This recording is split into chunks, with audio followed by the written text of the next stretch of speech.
It is fundamental to practice the endgame to understand the patterns and winning more than we lose or maybe draw.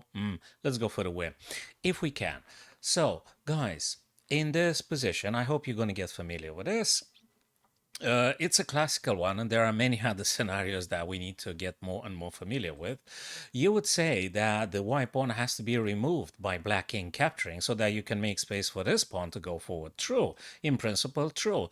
But guys, you've got to notice that there is a white pawn here ready to queen. If this pawn didn't exist, of course, the black bishop would have stopped the white king from going to g8. So that wouldn't be a problem with you to have taken. But as long as this pawn is here ready to promote, actually will be deflecting the bishop, allowing the king to get onto g8 and then stopping you from promoting. When you capture the h6 and move the king aside, you will not be able to make the white king go away from the corner.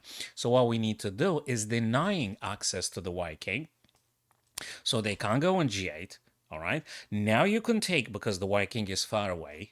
Well, far away like one step, but it's enough for you because that particular tempo allows you to control with the king moving on h7 this square and this square. And if they promote, you got no problem to capture. And then again, you're more than able to moving the bishop back, and they will be losing that tempo, having to playing to the left. So that's not a problem. King has to play.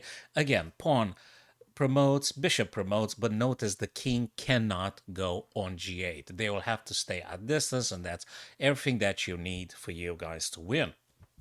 And pushing that pawn in this position, we will be having first access to attacking c6 and a6, thus creating an outside pass pawn, so queen is coming.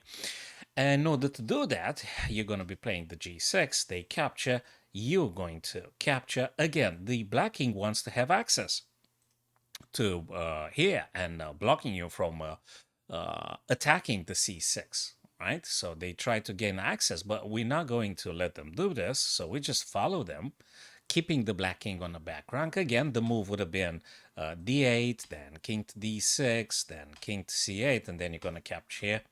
This guy eventually going to be captured, so it's just too much of a damage for black. They can't simply stop you from promoting either this guy or this guy. I mean, it's just impossible. You're going to be winning. Next one here, guys. Again, it's a common pattern here. You would say, wait a minute, can't I just take a queen right now straight away? You may ask, but yes, you do. But when you do that, actually, black's going to play some rook checking you, and forking also attacking the queen that had just been promoted, right? The pawn become queen here. And you'll be forced then to take. And then the king takes, and we all know king and knight versus king, it's just a draw. So there's no point to doing that. But instead, we've got a move available because the knight is on c6. We're able actually to play now knight to d4. So either king captures, that means king moves away from supporting the rook to f3, or rook takes, again, they are not able to playing the fork, the check. So looks very counterintuitive, but actually it is the only way for white to win. So knight goes d4, rook capture now, and now you're going to get yourself the queen. And that's it. There is no check or fork or anything. That's it, the way to go. This one here, I think it's important to understand also this type of puzzle because it is something that we calling building up a bridge or shielding, defending the pawn that is very close to promoting. You can't just push it right now because if you push it, the white rook just takes it immediately. So you need to protect that pawn by building up a bridge. So would you be able to play rook g6, rook b3, rook a3? No, you can't. You can't do this. Can you play a rook to b4 and then rook to a4? No, you cannot because the rook takes you. But perhaps rook to b5 followed by rook to a5. Yes, that indeed is the case. So this is how you build up the bridge and you're protecting the pawn ready to move in and promote. And what's very important, what's very important, sorry, that was a mouse slip. What's important that when you play the rook to b5, you also check the king with tempo. So it's not like they having an option then to play stuff like capturing your pawn or something, because this one is a check. So that's beautiful about this rook to b5 is that you check the king. King is forced to move. That's forcing move. And that's it now. You're going to play rook a5, and there is absolutely no way for them to having access stopping that pawn.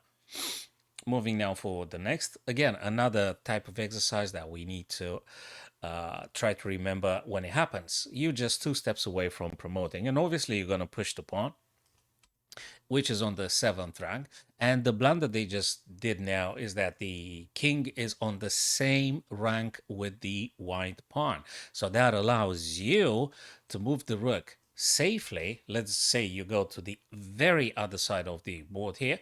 The reason the engine tells us it's a great job, it's because once the black rook takes on a7, you're actually going to play a skewer. You're going to play a skewer with the rook to h7, checking the king.